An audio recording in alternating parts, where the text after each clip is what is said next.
할렐루야. 옆 사람하고 인사 나눕니다. 한 주간도 주 안에서 승리하셨습니까? 11월 한 달 동안 하나님의 은혜 가운데 모든 성도들이 신앙의 열매를 잘 맺어주시고 또 추수감사절을 맞이하면서 하나님 앞에 감사하는 우리 믿음의 성도들이 되기를 주의 이름으로 축복합니다. 다 같이 따라서 해볼까요? 이해해야 할 사건이 아니라 믿어야 할 사건이 초실절이다. 자, 우리 다 같이 하나님의 말씀을 듣겠습니다. 부활이 없다고 한다면은 기독교도 없습니다. 근데 기독교가 없다는 이 말은 예수님의 죽음과 존재를 말하기 전에 하나님 자체가 존재하지 않는다라고 하는 것을 인정하게 되는 것이죠. 하나님의 말씀은 곧 성경인데 이 성경의 내용은 하나의 일관된 주장과 주제와 목적을 가지고 있습니다. 그것은 죄인된 우리를 구원하시기 위한 하나님의 방법을 여러 사람들을 통하여 쓰시되 동일한 하나님의 영으로 쓰셨다는 것입니다.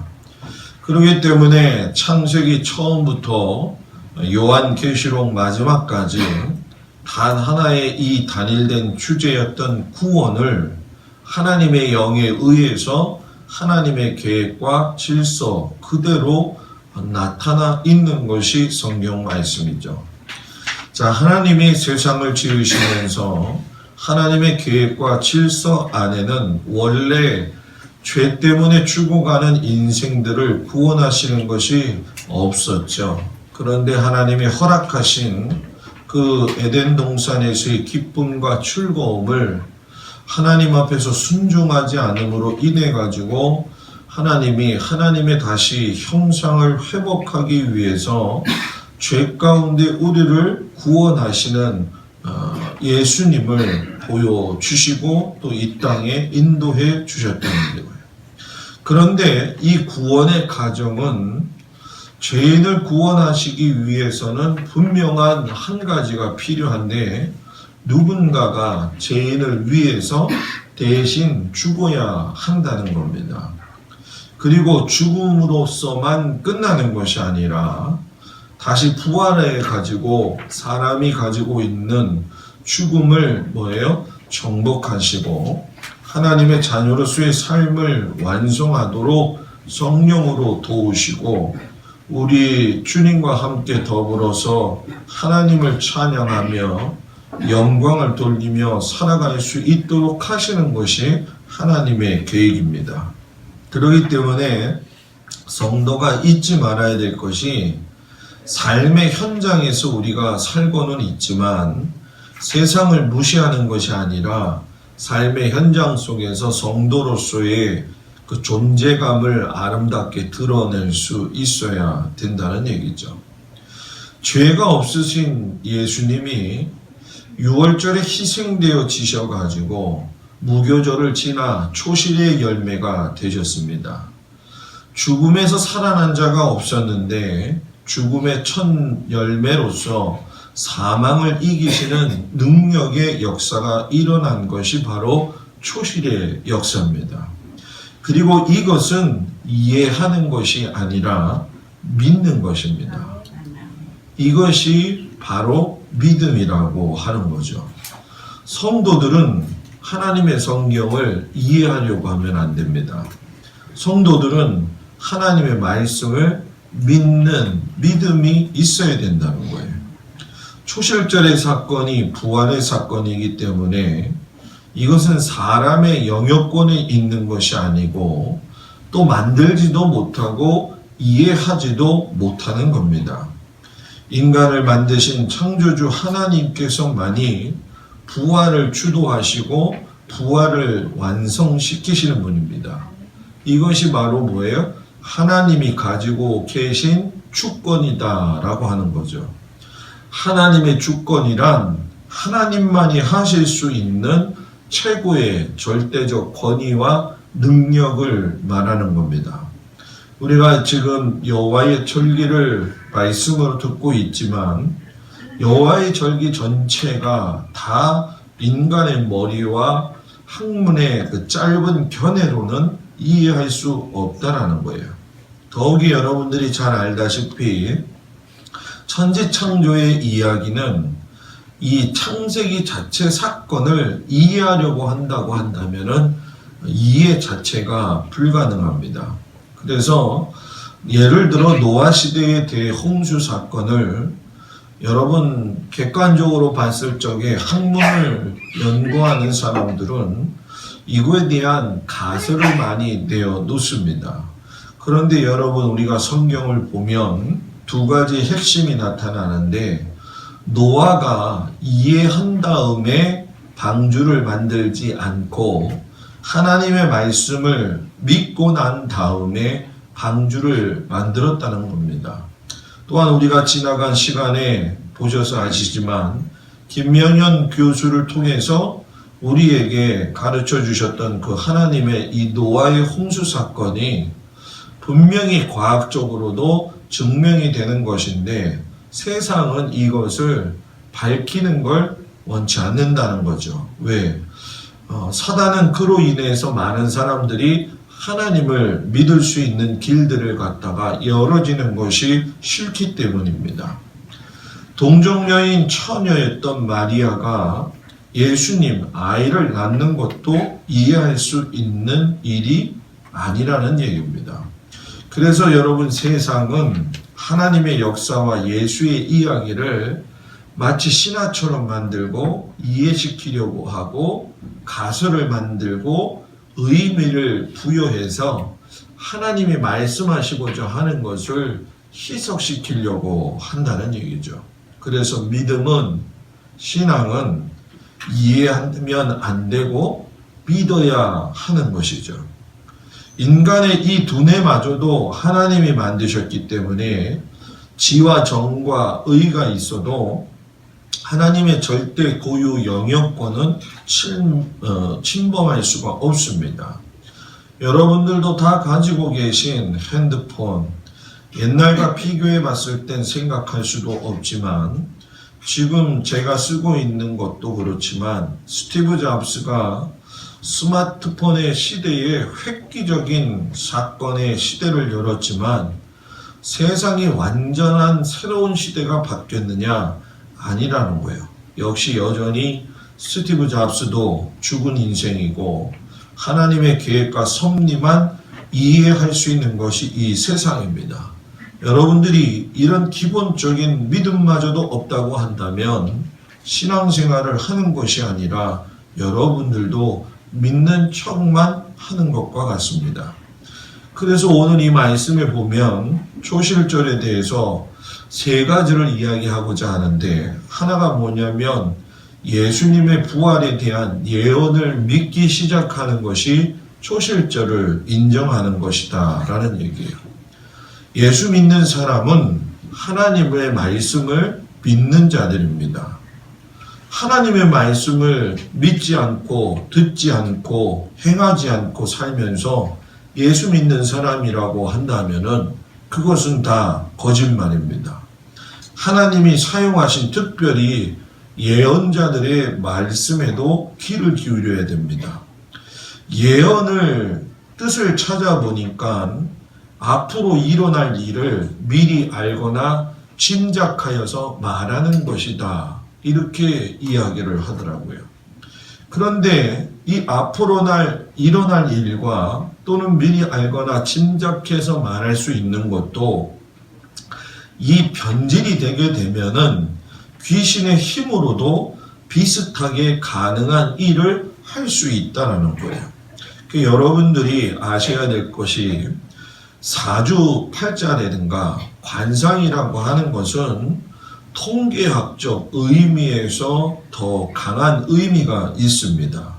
그렇지만 무당과 영매는 사탄의 도구가 되었기 때문에 세상 사람들로 하여금 사탄의 자녀가 되게 하는데 그 목적이 있고 또 가장 큰 적이 누구냐면 하나님의 자녀들입니다. 왜냐하면 하나님의 자녀들인 우리가 복음을 바로 알아서 죽음의 권세를 이기신 그 예수님을 전하면 세상에서 죽어가는 영혼들이 하나님의 백성이 되는 일이기 때문에 사단은 그것을 제일 싫어합니다. 어떻게 보면 요즘 전도하지 못하게 만들어진 이 세상, 교회가 욕을 얻어먹을 수밖에 없는 이 세상은 교회 자체에도 문제가 있고 성도들에게도 문제가 있고 목사들에게도 문제가 있지만 여러분들이 가장 중점적으로 알아야 될 것은 사단이 이 일의 주도권을 가지고 우리를 혼란케 한다는 것이죠. 그래서 저는 목회하면서 가슴 아픈 것이 있는데 그것은 무엇이냐면 우리 성도들이 사단에게 속고 있다라고 하는 것.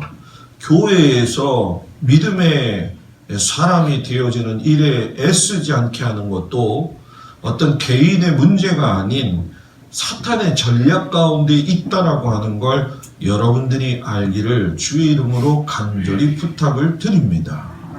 성경에서는 그래서 예언을 통해 가지고 하나님의 말씀을 택함 받은 사람이 직접 듣고 전하게 되어 있습니다. 그렇기 때문에 예언에는 필요한 것이 있어요. 그건 무엇이냐면 증거자가 있어야 됩니다. 증인이 있어야 된다는 얘기죠.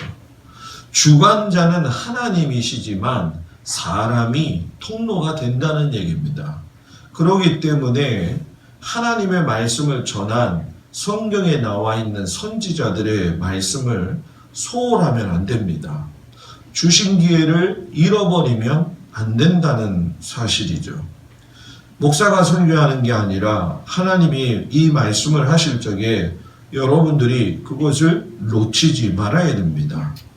그래서 이 부분을 정확하게 알려면 무당이나 영매에게 찾아가는 것이 아니라 하나님의 말씀을 대언하고 예언자들의 말씀을 보고 들어야 된다는 얘기죠. 그런데 요즘은 하나님의 말씀 곧 성경에 대한 반론이라든가 가설이나 또 다른 책이나 사람의 이론과 경험을 통해서 이해하려고 한다는 거예요. 심지어는 부끄럽고 아주 미안한 얘기지만 목사들 가운데에서는 배워서라도 예언을 하려고 하고 배워서라도 병을 고치려고 하고 또 문제는 그것을 믿고 따라가는 성도들이 성숙하지 못하기 때문에 이리저리로 좌우적으로 흔들리는 모습을 볼 때마다 마음이 안타깝습니다. 여러분들이 인정하고 가야 될 것이 있는데 하나님은 그 어떤 목사에게도 목사로서의 가지고 있는 은사를 다 한꺼번에 한 사람한테 주지 않습니다. 어떤 사람이 말씀의 권세가 있는 사람이 있는 목사가 있다고 한다면 치유를 잘하는 목사가 있는 것이고 또 성품이 좋은 목사가 있기도 합니다. 그런데 이걸 완벽하게 가지고 있는 목사는 절대로 없습니다. 그런데 그럼 왜 목사가 됐느냐? 부끄러운 모습을 알고 하나님의 은혜가 뭔지를 성도들한테 가르치라고 하는 것이 목사의 삶입니다. 그렇기 때문에 목사뿐만이 아니라 직분이 높아가면 갈수록 부담은 되지만 하나님 말씀대로 살 적에 밑에 있는 성도들이나 또는 우리 귀한 세상의 사람들조차도 하나님의 말씀대로 살려고 노력하게 된다는 거예요. 여러분, 신앙의 뿌리가 약하면 믿어지다가도 오히려 배교를 하게 되고 사탄의 도구가 됩니다. 그래서 저는 우리 성도들이 선지자들이 시대마다 외친 예언의 말씀도 찾아서 읽어보고 또 비교해서 깨닫는 훈련도 있어야 된다고 생각합니다. 그런데 요즘 여러분들도 느끼지만 아무리 성경 공부하고 아무리 기도 열심히 해도 변하지 않는 이유가 무엇이 있을까요? 여러분들 스스로 한번 집에서 생각을 깊이 해보시기 바랍니다. 저는 그거를 답을 찾아냈습니다. 그러나 가르쳐 주기보단 여러분들이 한번 고민해 보면 좋지 않겠느냐. 기도 그렇게 열심히 하고 주일날 빠지지 않고 헌금 내고 그렇게 다니면서 말씀 듣는데 왜 변하지 않을까? 이건 큰 숙제입니다. 여러분, 안고 없는 찐빵은 없습니다. 구약 없는 신약도 없고 신약 없는 구약도 없습니다. 예수님의 구원 사건과 부활 사건이 없는 그 모든 것들은 이 성경책에 나와 있지 않습니다. 다 성경은 예수님에 대해서 예언을 합니다. 시편 16편 10절에 보면 1000년 전에 다윗이 예언하고 고백하기를 내 영혼을 음부에 버리지 아니하시며 주의 거룩한 자로 썩지 않게 하실 것임이니이다 라고 고백을 했어요. 주의 거룩한 자가 누굽니까? 바로 주님이시죠. 일반적인 사람은 죽으면 썩어서 먼지가 되고 구원의 완성, 부활의 완성을 이룰 수가 없습니다. 그러나 믿음의 사람은 초실로서 오신 예수님을 구주로 믿고 고백할 적에 구원의 완성과 부활의 완성이 분명히 이루어집니다. 이것이 성경에서 말하고 있는 분명한 이야기입니다. 그래서 호세아서 6장 2절에 보면 여호와께서 이틀 후에 우리를 살리시며 제3일에 우리를 일으키시리니 우리가 그 앞에 서리라. 요나서 2장 10절에 보면 여호와께서 그 물고기의 명하심에 요나를 육지에 토하니라. 여러분, 물고기 뱃속에 들어간 사람이 살 수 있습니까? 위액이라고 하는 것이 얼마나 강합니까? 여러분들이 아무리 딱딱한 걸 먹고 여러분들이 마음에 맞지 않는 것은 거북한 것을 먹더라도 위액이 감싸서 모든 걸 녹입니다. 물고기 뱃속에도 그 일은 똑같이 일어납니다. 그런데 그곳이 죽음의 현장이고 바로 음부인데도 하나님께서 죽음에게 명하여 죽음의 권세와 음부의 권세에서 3일 만에 요나를 토하게 내게 하신 것을 왜 요나서에 적어놨겠냐는 거예요. 그것은 바로 우리를 구원하신 예수님이 3일 만에 다시 초실 죽음의 산자의 열매로서 나타나실 것을 벌써 알고 이야기하셨다는 거예요. 그렇기 때문에 지혜가 있는 사람은 하나님의 말씀을 읽고 그 속에서 비밀을 캐내게 됩니다. 그러면 빈 무덤도 예언되어 있다는 거죠. 사복음서 전체를 보게 되면 이야기가 나오기를 안식 후 첫날의 새벽에 여자들이 향품을 가지고 예수님을 뵈러 갔지요. 돌이 굴리어진 것을 보았고 모든 상황들, 군인들이 없어진 것도 보았습니다. 예수님의 그런데 시체가 뭐예요?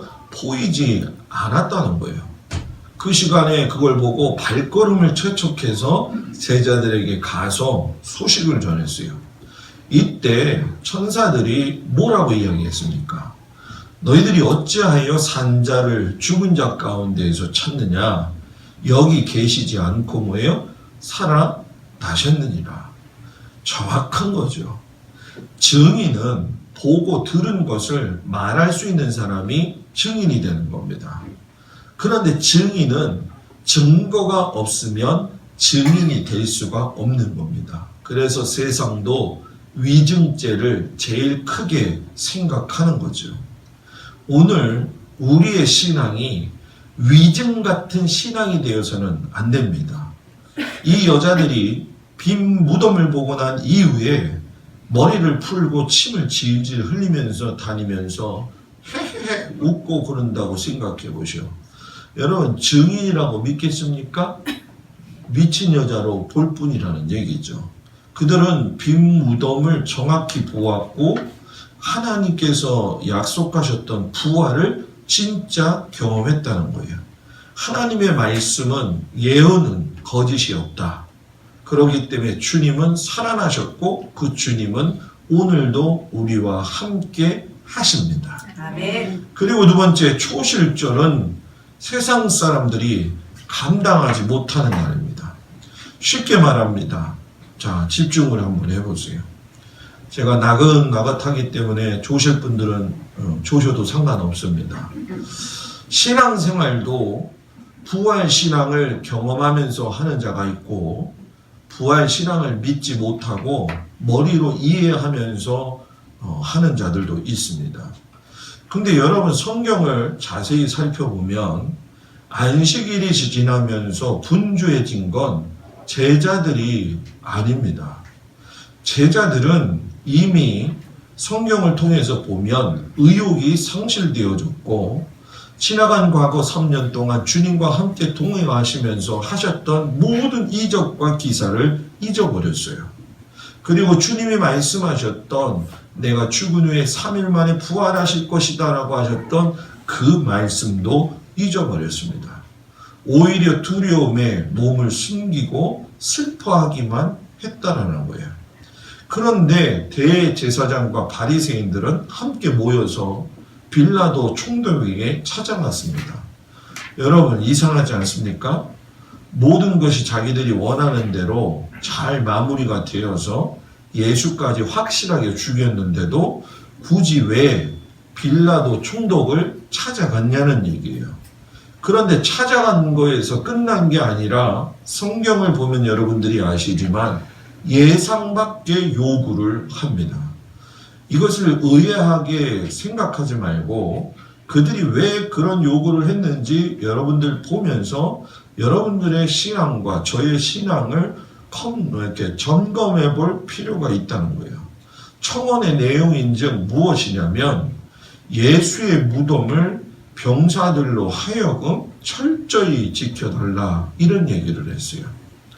제자들은 예수님의 말씀을 잊어버리고 낙심과 두려움 가운데 있는데, 대제사장과 바리새인들은 예수님이 하신 부활에 관한 말씀을 잊지 않고, 마태복음 27장에 나와 있죠. 내가 사흘 후에 다시 살아나리라.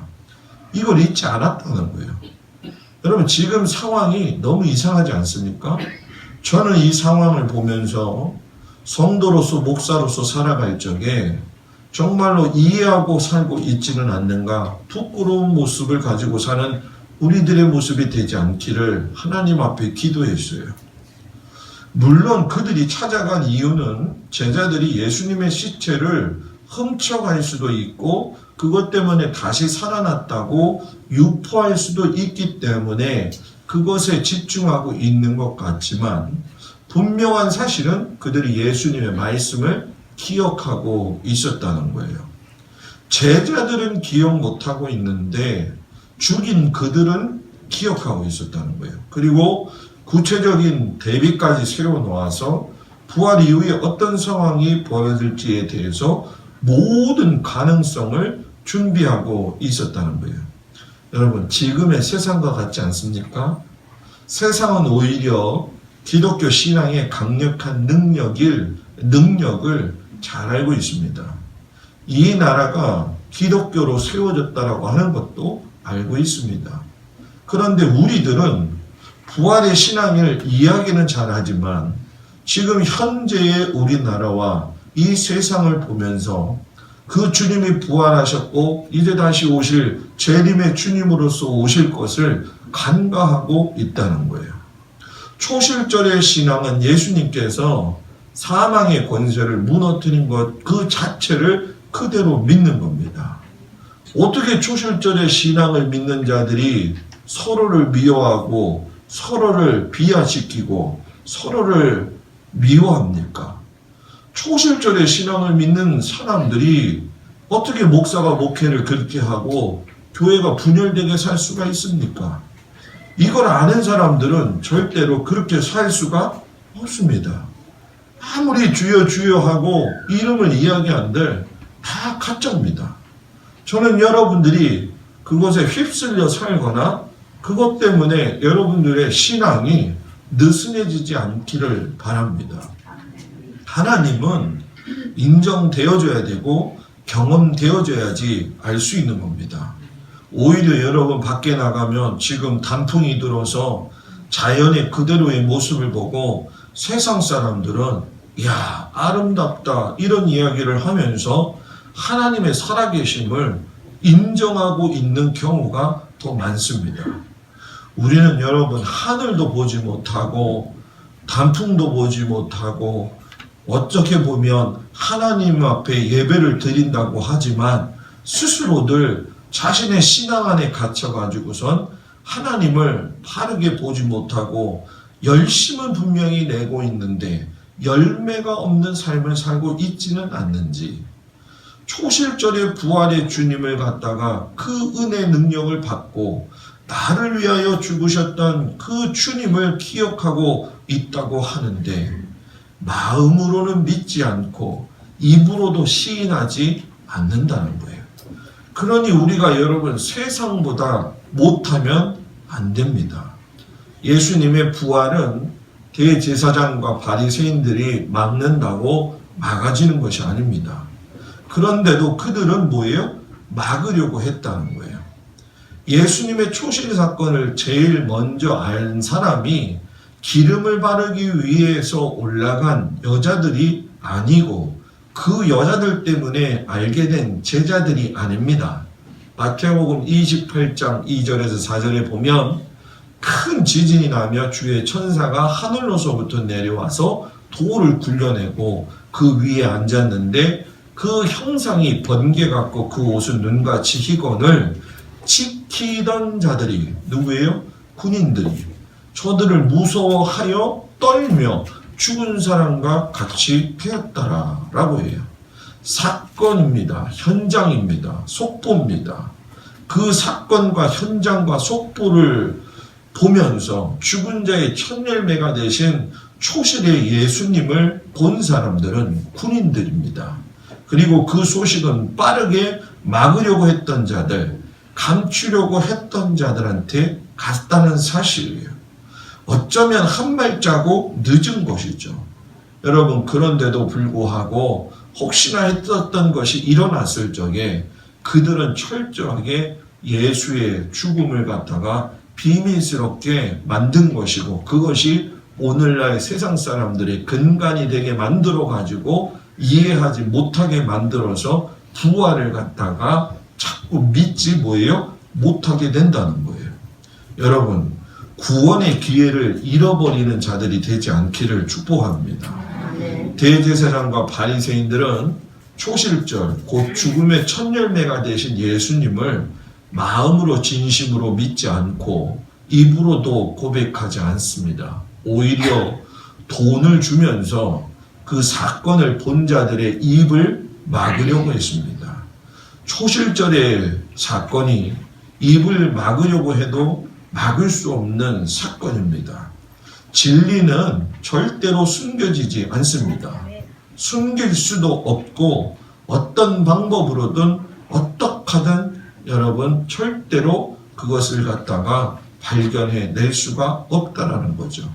여러분, 사탄은요 마지막 때 초실 되신 예수님의 부활절의 의미를 왜곡하면서 교회 안으로 들어와서 예수님의 역사와 사탄의 역사를 혼돈하게 만들어서 성도들로 하여금 진리에서 벗어나게 하고 진리를 변질시켜서 믿음이 없으니까 읽어본 성경에 대한 기품이 없으니까 모호하게 만드는 것이고 진리에 대해서 잘 알지 못하니까 부정하기는커녕 주님은 원하시는 삶을 살지 못하고 의지가 꺾여지지 않아서 서로 간의 불신과 서로 간의 여러분 뭐예요? 다툼이 있게 하는 것이 바로 사단이 교회에서 하고 있는 분명한 전략이라는 얘기죠. 그렇기 때문에 성도들은 말씀과 기도로 깊이 신앙생활에 익숙해져야 되는 겁니다. 자신들의 이익을 내려놓고 하나님이 하나님 되심을 인정하고 하나님께서 이 교회와 가정과 여러분들의 삶에 주장하실 수 있도록 여러분들이 주님의 말씀에 진실로 지혜와 정과 의의를 바르게 사용하시기를 바랍니다. 손으로는 하늘을 가릴 수가 없습니다. 도마가 자리에 없다가 예수님이 계셨다는 소식을 들었었죠. 그때 도마의 태도를 보십시오. 나는 모르겠다. 나는 인정하지 않겠다. 내가 눈으로 보아야 되겠다. 여러분, 이런 마음이라도 차라리 있으면 좋겠습니다. 그러면 주님이 만나서 그것을 확신시켜 주시지 않습니까? 누가복음 24장 36절에서 39절에 보면 이 말을 할 때에 예수께서 친히 그 가운데 서서 말씀하시기를 너희에게 뭐예요? 평강이 있을지어다 하시니 저희가 놀라고 무서워하여 그 보는 것을 영으로 생각하는지라. 예수께서 말씀하시기를 어찌하여 두려워하며 어찌하여 내 마음에 의심이 일어나느냐. 내 손과 발을 보고 나인 줄 알라. 또 나를 만져보라. 영은 살과 뼈가 없으니 너희 보는 바와 같이 나는 뭐예요? 있느니라. 여러분, 누구한테 이야기한 겁니까? 토마한테 이야기한 겁니다. 지금 누구한테 이야기합니까? 여러분들한테 이야기합니다.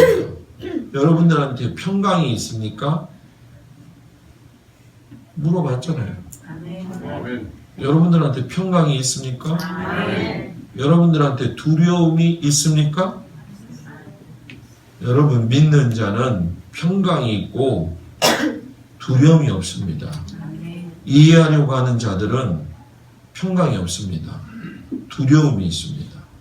잊지 말고 여러분들과 제 마음속에 새겨놓아야 될 것, 너희에게 평강이 있을지어다. 아멘. 마지막으로 초실절은 부활의 신앙이면서 재림 신앙의 시작을 가르쳐 주는 겁니다. 보편적인 사건이 아닙니다. 창조주 하나님이 어떻게 보면 부족하고 또 짐승보다 못한 그런 인간들을 구원하시기 위한 하나님의 개입되어진 사건이에요. 하나님이 바울을 통해서 분명히 말씀을 하셨어요.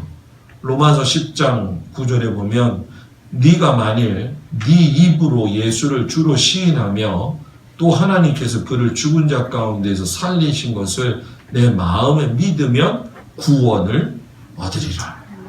고린도전서 15장 17절 18절에 보면 그리스도께서 다시 사신 것이 없으면 너희의 믿음도 헛되고 너희가 여전히 죄 가운데 있을 것이요 또한 그리스도 안에서 잠자는 자가 망하였도다.